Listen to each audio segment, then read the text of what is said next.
Electrical easy में आपका फिर से स्वागत है। आज हम लोग बात करेंगे कैपेसिटर स्टार्ट मोटर की। तो कैपेसिटर स्टार्ट मोटर का construction split phase induction motor की तरह ही होता है, कुछ चेंजेस होते हैं उसमें, ठीक है, उसको हम लोग डिस्कस करेंगे। तो इसमें अंतर क्या होता है, इसमें भी दो वाइंडिंग होते हैं, स्टार्टिंग और रनिंग वाइंडिंग होते हैं। रनिंग वाइंडिंग मोटी तार कम लपेट और स्टार्टिंग वाइंडिंग पतली तार अधिक लपेट होती है। सेम मोटी तार वाले में इंडक्टेंस ज़्यादा होता है, रेजिस्टेंस कम रहता है, और स्टार्टिंग वाले में रेजिस्टेंस ज़्यादा रहता है, इंडक्टेंस कम रहता है। तो अब यहाँ पे बस क्या किया गया है, स्टार्टिंग वाइंडिंग के साथ जो है 120 माइक्रोफैराड 60 से 120 माइक्रोफैराड तक का कंडेंसर यूज किया जाता है, इलेक्ट्रोलाइट टाइप का। तो वो कंडेंसर सीरीज में जुड़ा हुआ है स्टार्टिंग वाइंडिंग के साथ, और साथ ही साथ सेंट्रीफ्यूगल स्विच के माध्यम से भी जुड़ा हुआ है, ठीक है। तो यहाँ तीनों चिन्ह सीरीज में है, स्टार्टिंग वाइंडिंग, कैपेसिटर और सेंट्रीफ्यूगल स्विच।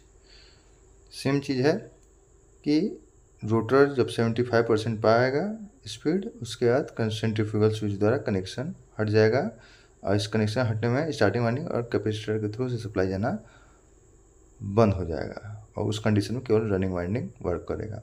तो अब होता क्या है, जैसे कि मैंने बताया था कि वाइंडिंग की मोटाई और उसकी लपेटों की संख्या के आधार पे इंडक्टेंस वैल्यू आगे पीछे होते हैं, कम बेसी होते हैं। तो सबसे पहले हम लोग देखेंगे power factor in running winding. तो इसमें क्या है कि तार की मोटाई जो होती है, क्योंकि इस मोटर की capacity split phase induction motor से अधिक रहती है पावर कैपेसिटी, जिसके कारण इसकी तार की मोटाई स्प्लिट फेज से भी अधिक होती है। और इसके कारण इसमें होता ये है कि आपका जो वोल्टेज तो दोनों के लिए कॉमन है, तो रनिंग वाइंडिंग में जो वोल्टेज मिल रहा है भी, ठीक है, भी वोल्टेज मिला, उसको जो करंट IM है वो 70 डिग्री से लैग करेगा। कितना होगा इसके बीच वोल्टेज और IM के बीच जो एंगल बनेगा, ये 70 डिग्री का बनेगा, 70 डिग्री, ठीक है। तो ये पावर फैक्टर या इलेक्ट्रिकल एंगल वोल्टेज और रनिंग वाइंडिंग में जो करंट बह रहा है उस पर बना, ये लैगिंग है।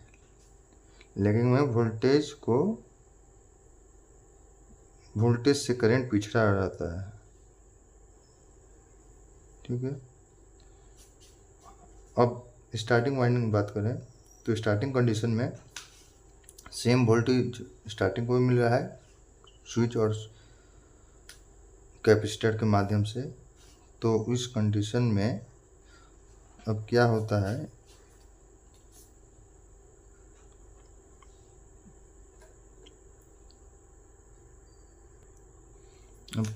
है, कि ये वोल्टेज अपना मिला,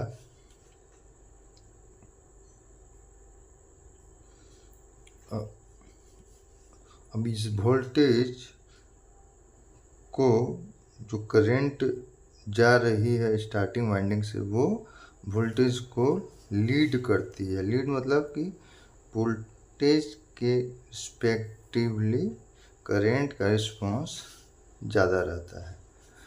तो इस कारण से यहाँ वोल्टेज से आगे की तरफ, ऊपर की तरफ है स्टार्टिंग करंट। तो इसके बीच में लगभग 20 डिग्री लीडिंग पावर फैक्टर का एंगल बनता है। ठीक है, लीडिंग में हमेशा वोल्टेज को करंट लीड करती है, मतलब उससे ऊपर रहती है। अब रेफरेंस पे हम लोग अगर दोनों में वोल्टेज रेफरेंस लेकर चलें तो फेजर डायग्राम में क्या होता है, ये वोल्टेज को रेफरेंस के तौर पे लेते हैं तो सबसे पहले ये रनिंग वाइंडिंग का जो पावर फैक्टर था वो कुछ इस प्रकार से था।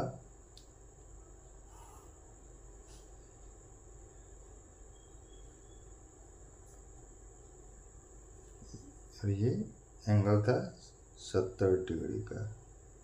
ठीक, और स्टार्टिंग वाइंडिंग में जो करंट इसमें से गुजर रहा है वो वोल्टेज को 20 डिग्री एंगल से लीड कर रहा था, 20 डिग्री एंगल से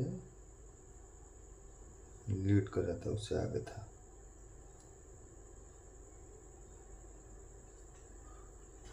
अब हम लोग जानते हैं कि जो एंगल स्टार्टिंग और रनिंग वाइंडिंग के बीच बनता है, ये जो एंगल बना यहाँ से लेकर यहाँ तक का, वो एंगल फेज डिस्प्लेसमेंट एंगल होता है। और ये जितना ज़्यादा होता है वो कारण होता है हाई स्टार्टिंग टॉर्क का। मतलब टॉर्क जो है हाई रहेगा हमेशा जब भी स्टार्टिंग वाइंडिंग में करंट और रनिंग वाइंडिंग में करंट के बीच फेज डिस्प्लेसमेंट ज़्यादा मिलेगा। तो ये हो गया कितना, ये हो जाएगा टोटल फेज डिस्प्लेसमेंट, टोटल अगर हो जाएगा वो हो जाएगा 70 डिग्री।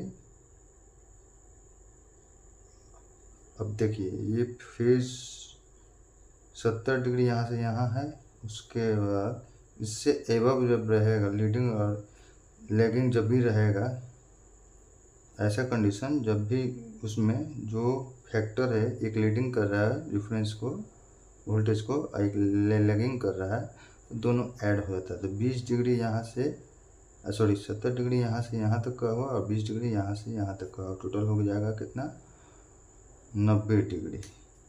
तो जो करंट है रनिंग और स्टार्टिंग वाइंडिंग के बीच, दोनों के बीच जो फेज डिस्प्लेसमेंट है वो 90 डिग्री का है। और इस 90 डिग्री फेज डिस्प्लेसमेंट के कारण इस मोटर का स्टार्टिंग टॉर्क और रनिंग टॉर्क, स्टार्टिंग चूँकि शुरुआत में ही यूज किया जाता है तो स्टार्टिंग टॉर्क इसका हाई रहेगा। ठीक है, अब इस तरह का मोटर का खासियत ये होता है, स्टार्टिंग टॉर्क हाई रहेगा तो स्टार्टिंग टॉर्क जो है वो फुल लोड टॉर्क का 400 गुना होता है।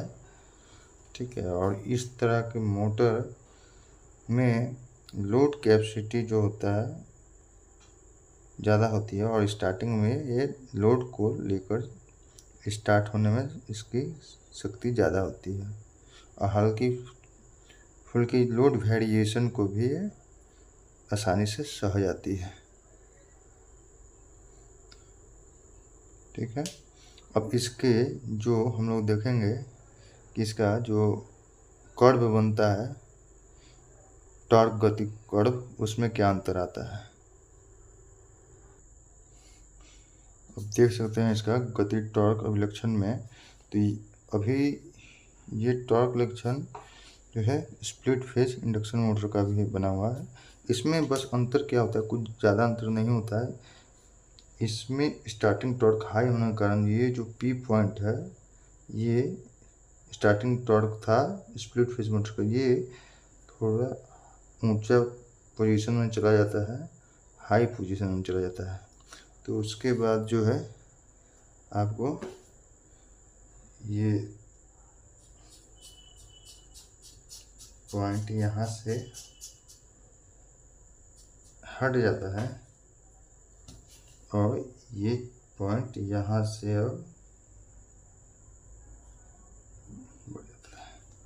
केवल यही अंतर होता है कि इसका स्टार्टिंग पॉइंट जो है टॉर्क का पॉइंट अब और भी हाई हो गया है, जिसके कारण इसकी स्टार्टिंग टॉर्क बढ़ने का कारण क्या था, वही कैपेसिटर लगा देने का स्टार्टिंग में, जो कि फेस डिस्प्लेसमेंट एंगल बढ़ा दिया और फेस डिस्प्लेसमेंट एंगल जो है बढ़ने के कारण से मोटर में स्टार्टिंग टॉर्क बढ़ गई।